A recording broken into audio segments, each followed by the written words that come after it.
Okay, lovely. So my focus is really going to be thinking about managing children and young people's anxiety, fears and worries, and hopefully giving you some practical suggestions about how to deal with that.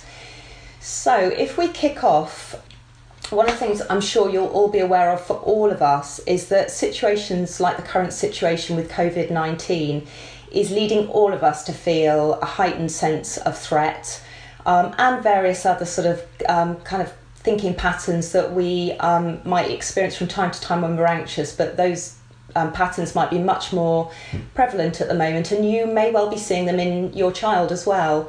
So one of the first characteristics of a situation like this is that we tend to fall very easily into situations where we overestimate the threat. We have a really heightened sense of threat, and that might relate to a number of different things. So for young people, it might relate to worries about themselves getting ill, which would be understandable. It might relate to other people that they love and care about getting ill as well. But it might also go further than that into feeling under threat about other things or seeing other things as potentially harmful.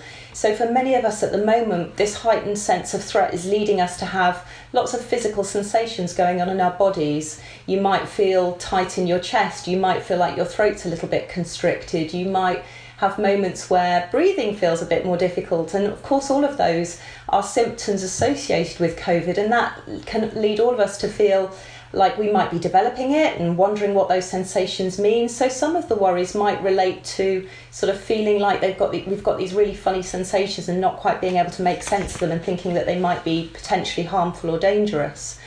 So they might be a consequence of the current situation. Or there might be other worries about sort of threat situations, which might be about something that seems to be slightly different. It might be about the change in our circumstances. So for teenagers in particular, they worry very commonly about what other people think of them. They've got a much more heightened sense of sort of self-consciousness.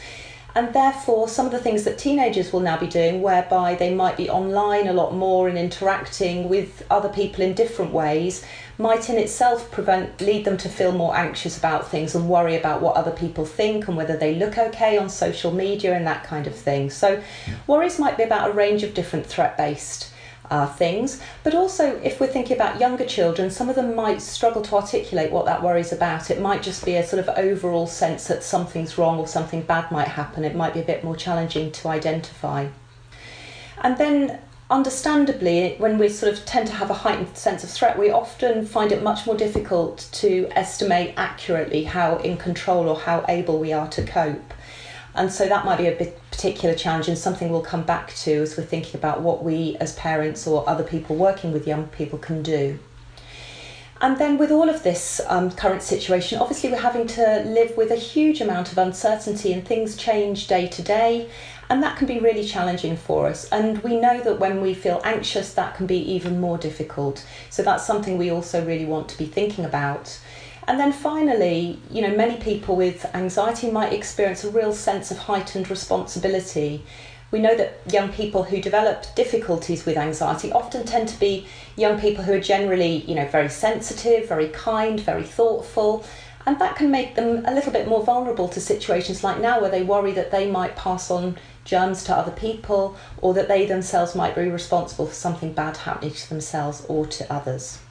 So if we move on to the next slide, this really leads on, which is about, in some senses, the first step is really to understand exactly what the young person is worrying about.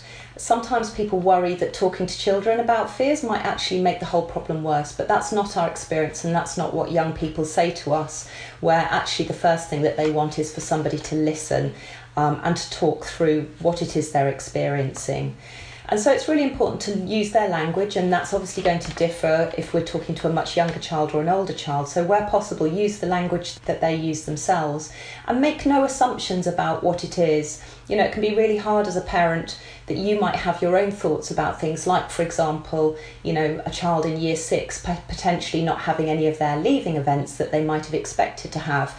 But actually that might not be your child's experience and that might not be the thing that they're worrying about. So really important to check in with them to understand.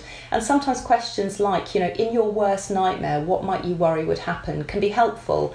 Because some children, particularly those that are older, might recognise that something might not be logical and it might not make any sense, but that doesn't stop them worrying about it. When we're having these kind of conversations, it can be useful to have them in at a time where it's going to be easier to talk. So, for example, if you are going out for a walk as your sort of one bit of outside exercise a day, that can often be a really good opportunity to talk to your young person in a way that's less threatening. Or other times in the day, but we'd probably encourage you to not talk at bedtimes if possible. And that is often a time where your child might raise the worries. They lie down and their brain starts whirring and they start thinking about these things. But actually, often that can just sort of end up being a really tricky conversation and hard to move away from. So often in those circumstances, it's better just to try and make sure that you acknowledge their worries, that you give them reassurance, you plan another time to talk about it and say, look, let's come back to this. I know you're worried about it. Let's come back to this tomorrow morning. When's a good time for us to talk? And then revisit at a time when neither of you are going to be tired, stressed, and find it more difficult to talk through. Okay, so what can we do? And I think the first step really here is thinking about where we can take control. So we've talked already about we tend to underestimate our ability to cope or the resources available to us when we're anxious. So this is about really zoning in on the things that we can do in these times of uncertainty. And so to start with, it is about trying to get some kind of structure to the day, some normal everyday activities. It might be some of the things that your child might have done at school. Perhaps they did something like the Daily Mile. Is there a way that they can still continue to do that if that was something that they enjoyed, but doing it up and down the stairs or round the garden or somewhere else? So it might be about being creative with activities. Obviously, different people will have different levels at which they want to kind of put some of this into practice. So our advice would be very much kind of lower your expectations and do what's right for you. For some people, it might be about having something where there's a lot of structure and, you know, there's really clear things that they're doing throughout the day. For another person, that might not be where they're at. So, you know, it's the moment to not worry about what other people are doing and just to be able to do what's going to work for you in order for you guys to all be able to come through the next few weeks and few months all in one piece, and that's the absolute priority. So that moves on to the next point on this same slide, thank you, which is about looking after yourself. So it's about, you know, encouraging your child to do all the good things that you'd want them to do, getting some exercise. That might be about dancing around in your lounge or your sitting room with a hula hoop. It might be about being on the Wii, whatever that might be. But ways to just make sure that you're doing everything you can to take care of yourself. And of course, social connection is really important. For our teenagers, that might be something that actually they're already very engaged with and isn't an issue. But for our younger ones, finding opportunities to be on Skype so that they can catch up with their friends is going to be really important too. And then it's about recognising where your control stops. There are other people that need to take control and take responsibility, and that might be you as parents, or it might be doctors or researchers looking for vaccines or whatever that might be. So it's about your child not engaging in worry about those areas, because that's something that they don't need to take responsibility for. That lies with other people, and at the point where they start to worry about those kind of things, it's just about them being able to remind themselves and to be able to move on and distract themselves with some other kind of activity. Okay. So what you might notice is that when children feel anxious, sometimes the anxiety steps in and gives them some really some logical ideas of things they might do in order to deal with their worries. So they might make sense. For example, if you're really worried about having funny physical sensations, you might stop doing things like exercise because you're worried that that's going to actually bring them on. So they're always very logical, these behaviours, but sometimes they might really create a vicious cycle. So look out for anything that your child does that actually is unusual for them, and have a think about whether or not it is actually helpful or whether actually it might be fueling the anxiety. So when we're thinking about these, there are a whole range of behaviours that a child might do in order to try to deal with the anxiety. So it might be about avoiding things. That might be for a younger child avoiding being on their own. Maybe they're not going up to their bedroom and they want other people to go with them if they're going upstairs to get things. It might be about wanting a parent to lie down with them in bed while they go to sleep. For a teenager that might be worried about social situations, it might be about avoiding being online or avoiding saying things online, or maybe spending hours doing your makeup in order to look a certain way before you speak to other people. And then another thing might be about engaging in worry. So sometimes people can worry as a kind of way of trying to deal with uncertainty. But what we often find is that tends to spiral, and actually one worry leads to another and leads to another, and people can end up spending, a lot of time spiralling in worries. So look out for if your child seems to be in their head a lot, thinking a lot, and we can then sort of think about other ways to behave with that. Procrastination, so not making a decision about things, moving from one thing to another in order to kind of come down and make a decision. That you might find they're doing lots of checking, so that might be checking their own symptoms, maybe they're taking their temperature a lot, or maybe they're checking other things like are the surfaces clean, what other things might people have touched, or maybe they're checking the news an awful lot and more than you think they might need to.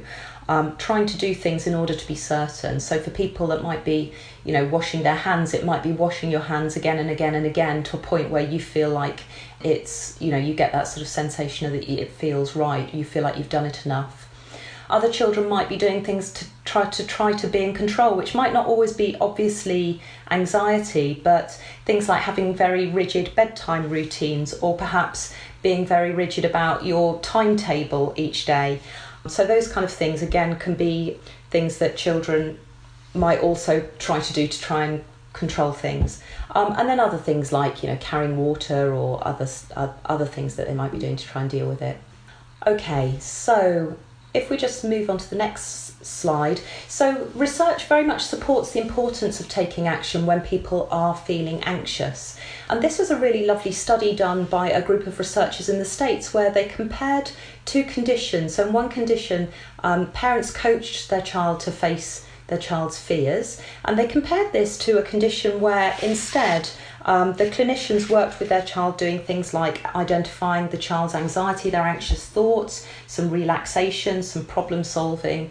And what they found was actually the group where parents had been doing coaching to get children to actually face their fears actually had much greater improvements than the other group in terms of the child's anxiety. And actually, after these 6 sessions, they needed fewer number of clinical sessions with a clinician. So we know that taking action is really important.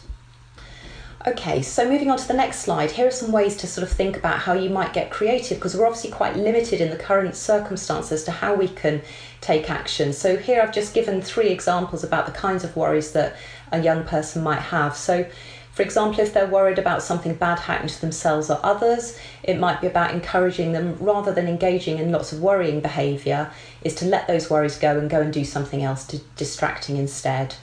Reducing how much they are wanting you to reassure them. So you might find your child asks you a question and they ask you again and again and again and again, how long am I going to be off school, for example? And, you might say, well, actually, we're not quite sure, it might be this. And then you find the question appears again and again. So it's just about, stopping that kind of cycle and saying, actually, we've had this chat, we don't really know the answer. So when you ask me this question, let's just do something else instead. So you just really want to try and get out of those loops. Other things like, trying to get them to be brave and not avoid things in order to learn that actually they can cope and the world isn't a dangerous place in the way that they've been perceiving it to be. Or certainly that they might be overestimating the level of threat at the moment. And then worries about social situations. This is more challenging at the moment when we're socially isolating, but nevertheless there are still opportunities, particularly online, where young people can still put themselves in social situations. And again, you want to look out for the things they might be doing to stay safe and getting them to do the opposite. So getting into the conversation rather than wondering how they're coming across. Not spending hours trying to make themselves look perfect, that kind of thing, in order for them to get out of their heads and into the social situation in order to feel better and also to have better social interactions. And then finally, the worries about physical sensations. It's really about, again, doing the opposite of what the anxiety tells you. Bring those sensations on by doing lots of physical exercise in order to be able to learn that those sensations aren't harmful.